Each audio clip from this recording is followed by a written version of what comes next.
Good morning Bharat. आप देख रहे हो लैंड भारत। आज हम बात करेंगे इम्पॉर्टेंट टॉपिक पर। जी हाँ, जो कि अभी देश में काफ़ी न्यूज़ में बना हुआ है। जैसा कि आपने देख सकते हैं कि हमने यहाँ पर एक वाइट बोर्ड में लिखा हुआ है कि क्या एक जाति, वो भी सरनेम वाली जाति है ना, जिसे भगवान ने बनाया नहीं है, क्या एक जाति जिसे इंसान ने बनाया है वह भगवान श्री कृष्ण की जाति, भगवान श्री कृष्ण ने जो गीता बोला है उस गीता से वह भगवान श्री कृष्ण जी पर पूरा आधारित श्रीमद् भागवत महापुराण से भी बढ़कर है इस बात पर। जी हाँ, आज इसी टॉपिक पे हम बात करेंगे। और बात करना जरूरी होता है जब भी कोई कॉम्प्लेक्सिटी हो, चाहे आपके घर में कोई कंट्रोवर्सी हो, चाहे आपके सोसाइटी में कोई कंट्रोवर्सी हो, उसको इस डेमोक्रेटिक इंडिया में आप बातचीत के तरीके से ही सुलझा सकते हैं। ठीक है, चाहे आप किसी भी रिलीजन को के मानने वाले हो, आपने देखा होगा कि हमेशा जो भी कंट्रोवर्सी होती है वो बातचीत से ही सुलझती है। इसीलिए आप देखेंगे कि जो गॉड है वो हमको बोलने की शक्ति दे रखी है, इतने सारे लैंग्वेजेस दे रखे हैं, लेकिन दुर्भाग्य की बात यह है कि हम उस पर बात नहीं कर पाते। तो आज हम बात करने की कोशिश करेंगे इस टॉपिक पर कि क्या एक जाति भगवान श्री कृष्ण ने जो गीता बोला है उस गीता से, भगवान श्री कृष्ण जिस जाति से बिलोंग करते थे उस जाति से, और भगवान श्री कृष्ण के जीवन पर जो आधारित श्रीमद् भागवत महापुराण कथा है, ऐसा बोला जाता है कि इससे मोक्ष मिल जाता है। उस श्रीमद् भागवत महापुराण से बढ़कर क्या क्या एक जाति और उस जाति के इंसान हो सकते हैं, इस बात पर तो आइए डिस्कशन करते हैं। जैसा कि आपने देखा होगा कि अभी जो न्यूज़ में यूपी के इटावा जो शहर है, वहाँ एक दादरपुर गांव है, इटावा के अंतर्गत आता है दादरपुर गांव।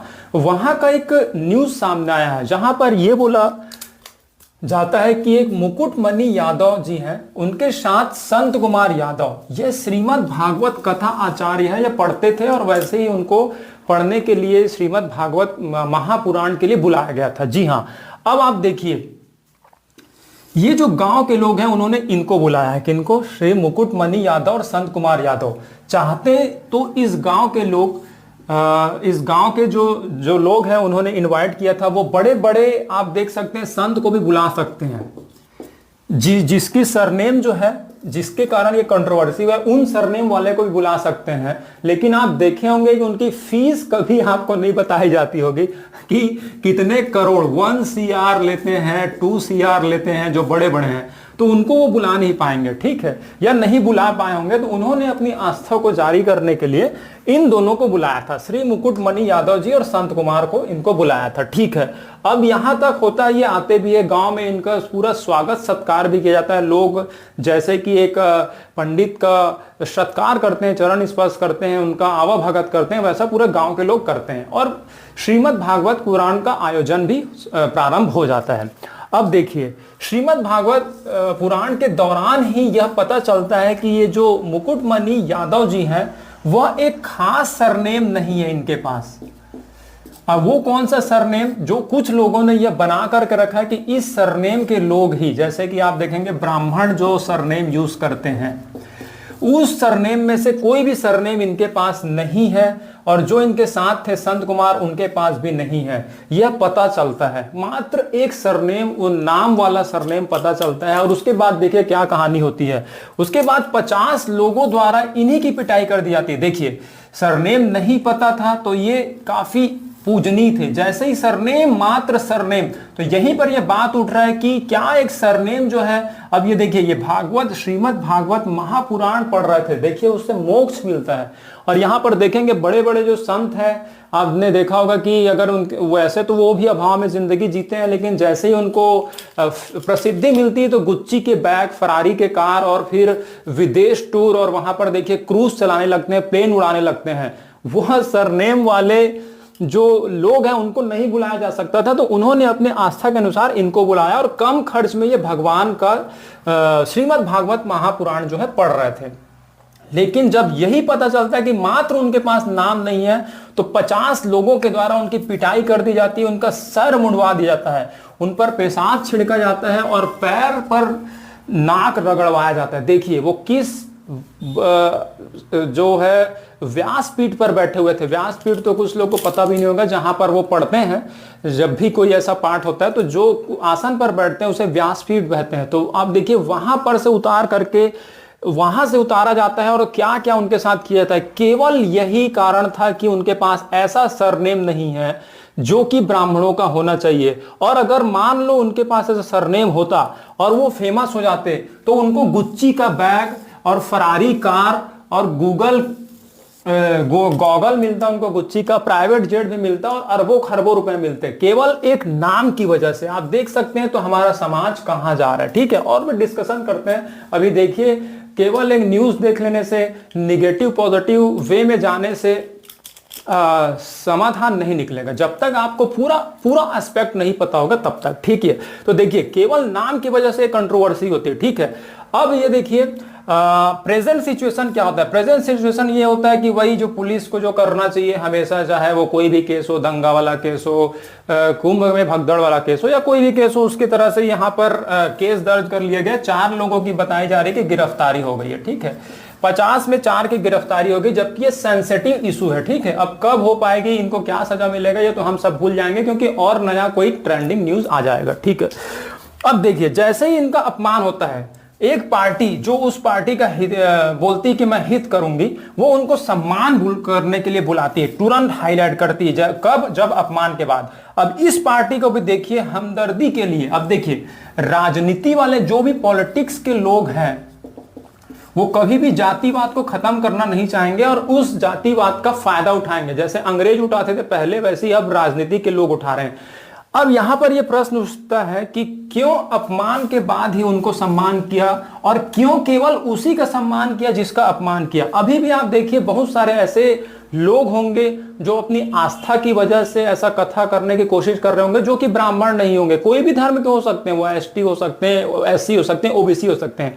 तो ये पार्टी को इनके साथ साथ और सभी को बुलाना चाहिए था, और यह सम्मान ना केवल इनका करने के साथ साथ पूरे लोगों का करना चाहिए था। और यह बोलना चाहिए कि हमारे पास बहुत सारे सांसद हैं लोकसभा में, हमारे पास बहुत सारे विधायक हैं, आप पढ़िए, आपको कोई नहीं रोकेगा, हम आपको सुरक्षा देंगे। हालांकि इनको खुद को सुरक्षा मिला होगा, Z+Y+ ये सब, लेकिन इन्होंने केवल सम्मान किया, उसके बाद केवल उसी व्यक्ति के किया क्योंकि वो एक दिखाना चाहते थे कि हम साथ खड़े हैं। लेकिन वास्तव में अगर ये साथ खड़े होते तो अभी भी इनको ये वीडियो अगर देखते हैं तो इनको पता चल जाना चाहिए कि ये केवल एक व्यक्ति नहीं, सारे समाज जो ऐसा काम करना चाहते हैं, जो आस्था के लिए श्रीमद् भागवत पुराण या ऐसे भागवताचार्य बनना चाहते हैं, या फिर कभी कभी हो सकता है प्रोफेशनलिज्म, क्योंकि आप देखिए गुच्ची के बैग, फरारी वगैरह भी मिल सकती है, तो कुछ यूथ जिनको रोजगार नहीं मिल रहा है वो भी आना चाह सकते हैं।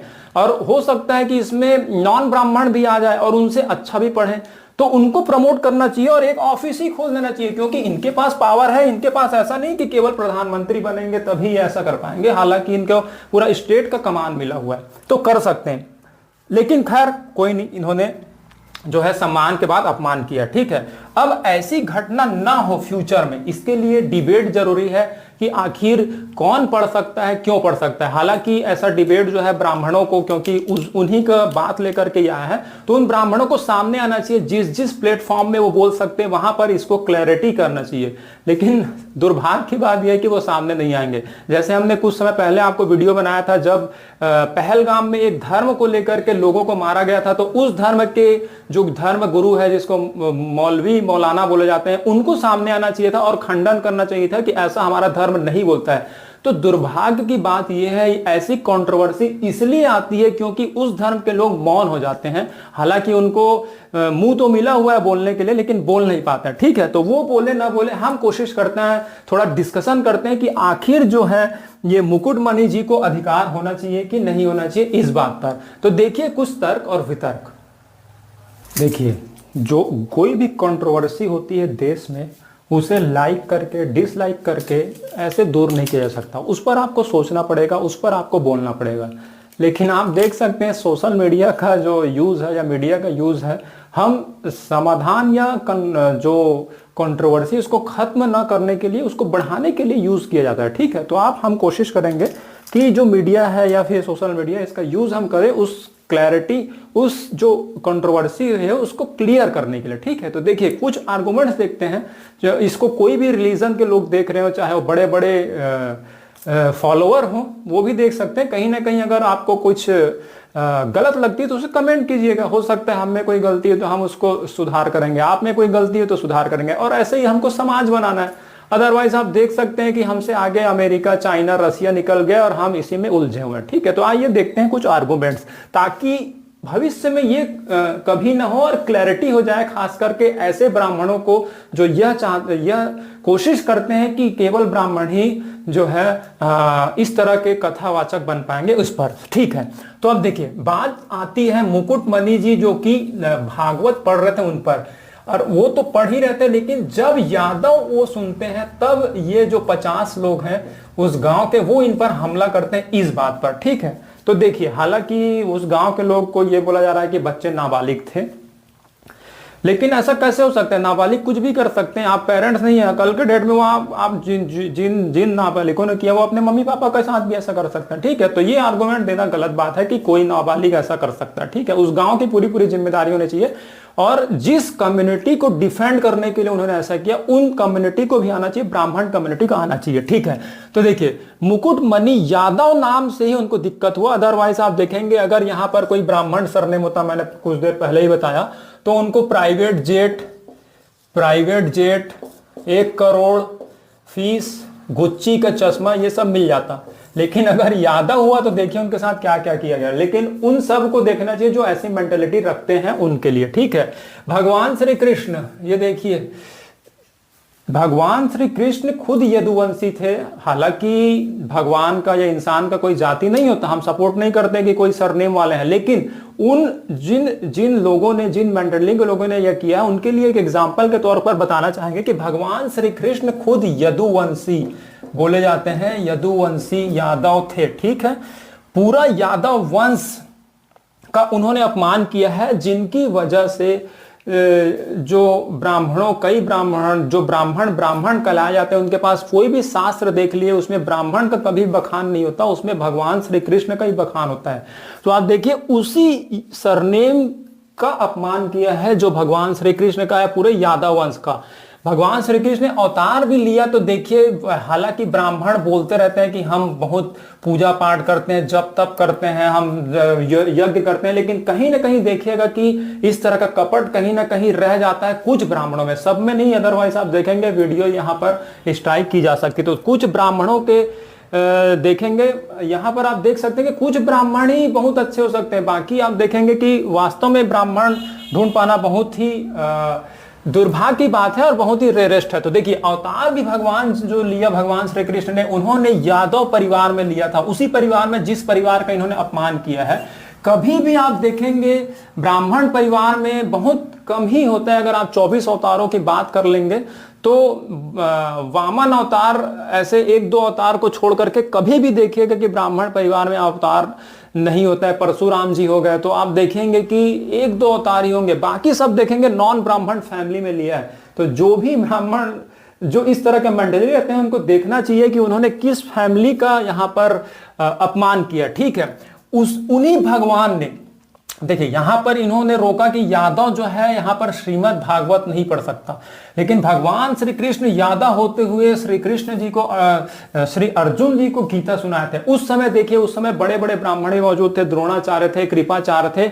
उस समय जब भगवान जो श्री कृष्ण है उन्होंने गीता पढ़ाया तो उस गीता को आज तक लोग फॉलो करते हैं कि हम मरने के समय अगर उस गीता को सुन लेंगे तो हमें मोक्ष मिल जाएगा, वही ब्राह्मण चाहे कोई भी कम्युनिटी के लोग। तो लेकिन देखिए जब भगवान ने बोला था गीता तब विरोध नहीं हुआ, लेकिन आज देखिए कुछ जो कम पढ़े लिखे ब्राह्मण बोल सकते हैं, वो ऐसा गांव भी बोल सकते हैं कहीं ना कहीं कि हम पेरेंट्स, बहुत लोग जिम्मेदार हैं, ऐसा नहीं कि वो 50 लोग ही जिम्मेदार है, उसके पीछे बहुत लोग जिम्मेदार है। तो देखिए गीता जो पढ़ा गया भगवान, वो भी यादव ही थे और उस गीता को फॉलो किया जाता है सभी के द्वारा। ठीक है, तो अब देखिए अगर मुकुटमणि जी नहीं पढ़ सकते तो उन जो ऐसे ब्राह्मण है उनको यह भी तर्क देना चाहिए कि फिर श्री कृष्ण ने जो गीता पढ़ा है वो तो खुद यादव थे, तो ऐसा नकार देना चाहिए गीता को लेकिन आप देखेंगे प्लेन क्रैश में अभी गीता बच गया, उसकी वाहवाही लूट रहे थे वही ब्राह्मण, लेकिन उनको ये पता नहीं है कि वैसे तो वो वेद वगैरह को बोलते हैं भगवान ने लिखा है, ये लिखा है, वो लिखा है,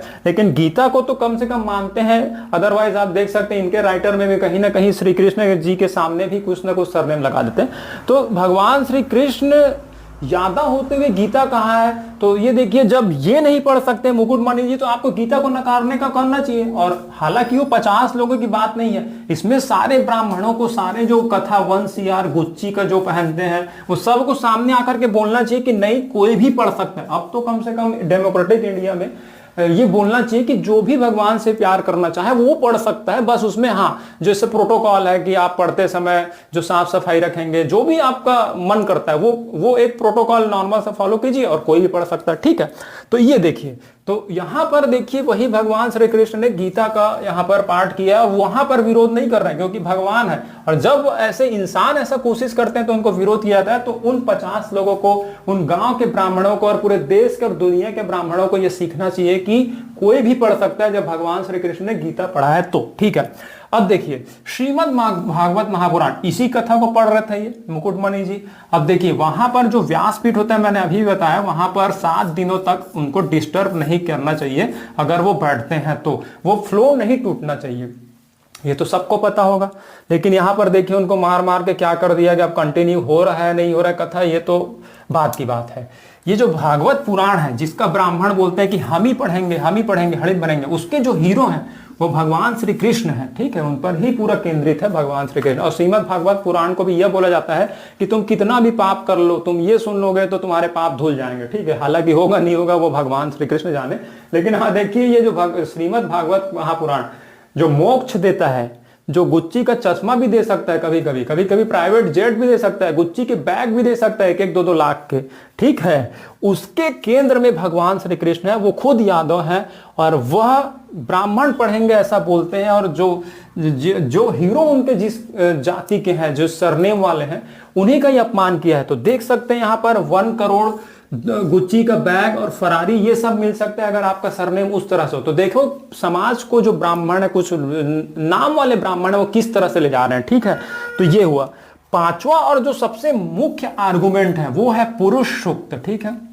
इस पर हम बात करेंगे, इससे क्लैरिटी हो जाएगी, क्योंकि कुछ ब्राह्मण लोग इसको गलत इंटरप्रेट करते हैं और बहुत सारे लोगों ने ऐसा बोला है कि इसी ने ही समाज को डिवाइड किया था। तो देखिए ऐसा बोला जाता है, मैं तो वैसे तो संस्कृत में है, बहुत सारे वेद पुराण पढ़ने की जरूरत आपको नहीं है, आप नॉर्मली यहाँ पर देख सकते हैं। पुरुष सूक्त है, एक ऋग्वेद है, जो बोला जाता है कि हमारे समाज का दिशा निर्देश इन्होंने दिया। तो ऋग्वेद में यह बोला गया, शॉर्टकट में देखेंगे, कि जो ब्राह्मण जाति है वह भगवान के मुख से पैदा हुआ है, क्षत्रिय जो है भगवान के भुजा से पैदा हुआ है, वैश्य जो है वो जंघा से पैदा हुए हैं, और शूद्र जो है वो पैर से पैदा हुए हैं, ठीक है। ऐसा बोला जाता है, ऐसा हमको बताया गया और इस वजह से समाज बढ़ गया था, लेकिन इसको सुधारना जरूरी है, ठीक है। तो देखिए अब ये भगवान जो है, भगवान का मुख भी उतना इंपॉर्टेंट है, भुजा भी उतना इंपॉर्टेंट है, जंघा भी उतना इंपॉर्टेंट है, पैर भी इतना इंपॉर्टेंट है। कभी आपने किसी भी भगवान को, सुप्रीम पावर को लंगड़ा सुना हुआ है? कभी किसी भगवान को आपने बिना मुख के सर कटा हुआ सुना हुआ है? सर कटा हुआ भगवान कभी देवी देवता देखा है? या कभी आपने देखा है कि बिना हाथ के भगवान देखा है? कभी भी आप किसी भी मंदिर में जाते होंगे या कहीं भी जाते होंगे किसी भी धर्म के, तो बिना उसके देखा है? हालांकि निराकार हो सकते हैं, लेकिन साकार होते हुए बिना भुजा के नहीं देखा होगा। या फिर आपने ये देखा है कि उनका मुख है, भुजा है, जंघा ही नहीं है और पैर है सीधा बीच में हवा की तरह, ऐसा कभी देखा है? कभी स्वरूप देखा है जो कि साकार वाली बात कर रहे हैं, ठीक है। तो ऐसा नहीं है। तो आप देख सकते हैं मुख, भुजा, जंघा, पैर चारों इंपॉर्टेंट है। ऐसा नहीं कि ये ज्यादा इंपॉर्टेंट है, ये नीचे है तो नीचे। ये बेवकूफ बनाया गया था उस समय भी और आज भी आपको पुरुष सूक्त का गलत इस्तेमाल किया जा रहा है, ठीक है। अगर आप मानते हैं कि अलग अलग वर्ण बटा हुआ है तो आप देख सकते हैं कि चारों जो पार्ट है वो इंपॉर्टेंट है इक्वली, ना केवल ये ज्यादा इंपॉर्टेंट है। अगर मान लो ब्राह्मण को सुरक्षा नहीं देंगे क्षत्रिय, तो ब्राह्मण का जो देखा था कि कितने आक्रमण हुए और सारा कुछ धर्म वरम खत्म हो गया, ठीक है। उसके साथ अगर आप देखेंगे वैश्य जो है पैसा कमा करके क्षत्रिय को नहीं देंगे तो राजा नहीं बन पाता था कोई, और राजा नहीं बन पाता तो ब्राह्मणों को सुरक्षा नहीं दिया जाता, ठीक है। वैश्य तभी पैसा कमा सकते हैं जब उनको मेहनत करने वाले कृषक मिले, श्रमिक मिले। तो श्रमिक देखिए मेहनत करके वैश्यों को पैसा देता है, वैश्य जो है इकट्ठा करके राजा बनाते हैं, और राजा जो है पैसा जो है ब्राह्मणों को सुरक्षा करने के लिए जाते हैं, और जो ब्राह्मण है वो सभी को शिक्षा देते हैं कि सभी बराबर हैं। इस तरह से ये चारों साइकिल चलते रहता है, चाहे वो शूद्र हो, पैर जो है। और इस तरह से इमेजिनेशन किया गया था, ऐसा नहीं कि उसी से ही निकला, इमेजिनेशन किया गया था कि जैसे एक इंसान में, और ये एक समाज की रूपरेखा बनाई गई थी, जैसे एक इंसान में भी होता है, जैसे मेरा ही है, मैं वही बात कर रहा हूं, मेरे पैर है, ठीक है, मेरे पैर है तभी मैं चल करके जाऊंगा, मेहनत करूंगा, पैर में मेहनत करूंगा तो फिर मैं कुछ खा सकता हूं, तो फिर देखोगे मैं कुछ वैश्य की तरह कुछ पैसे भी कमा सकता हूँ। जब तक मेरा पैर साथ नहीं देगा, एक नॉर्मली बात कर रहे हैं, तो पैर साथ नहीं देगा तो मैं कहां चल पाऊंगा, मेहनत नहीं कर पाऊंगा। तो पैर मेहनत के लिए होते हैं।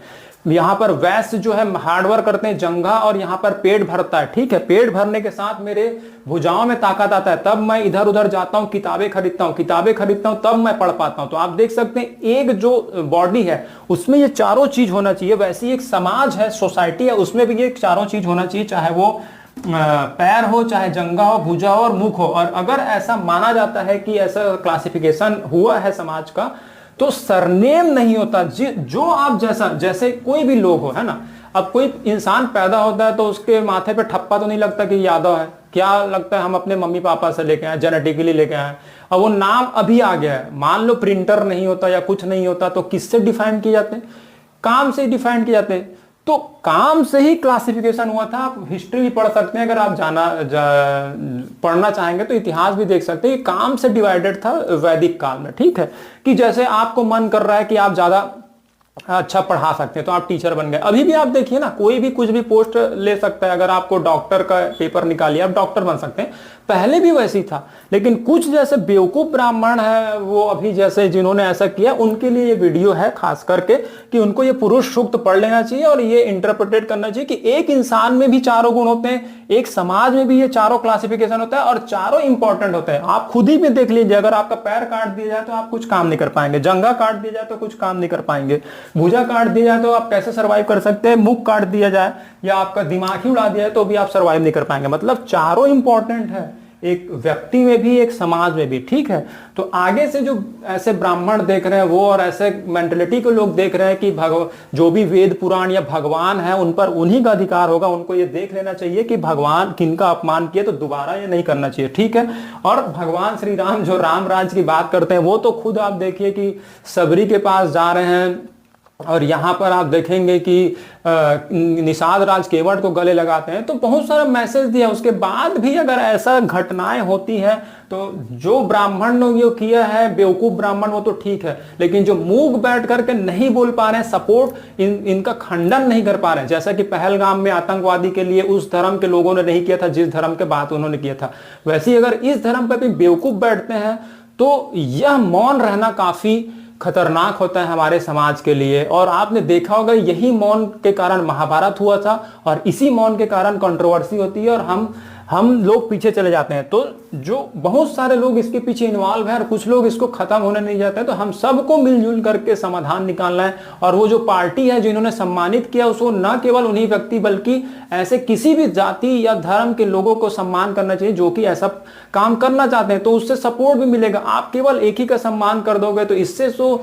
आग में घी डालने वाला बात होता है ना। अगर आपको बुझाना है तो आपको सारे जाति के लोगों को सपोर्ट करना चाहिए, एक ऑफिस ही खुला देना चाहिए। और मुझे लगता है उस पार्टी के पास इतना पावर बहुत है कि वो ऐसा कर सकती है, तो ऐसा करना चाहिए, तब जाकर के कंक्लूजन होगा। और हम जनता को भी, हमको खुद ही फैसला करना होगा। कोई अगर आपको बताता है कि हम आपको लीडर करेंगे, तो जो भी ऐसे वर्ग के लोग हैं, किसी के हाथों में अपना बागडोर ना दें कि वो हमारा उद्धार करेगा, वो उद्धार करेगा। आपको खुद लड़ना होगा, आपके लिए एजुकेशन लेना होगा, सभी चीज को जानना होगा। और इसका सबसे बड़ा हथियार आपके पास डेमोक्रेसी है। पहले चलो राजतंत्र में तो बेवकूफ बनाया गया हम लोगों को, सभी को, लेकिन आज हमारे पास डेमोक्रेसी है, तो आज आपको झुकने की जरूरत नहीं है, आपको खुद लड़ना होगा अपने लिए, और तभी इस तरह से घटनाएं रुक पाएंगी। इसी तरह के और भी न्यूज और डिबेट को देखने के लिए देखते रहिए लैन भारत। Thank you.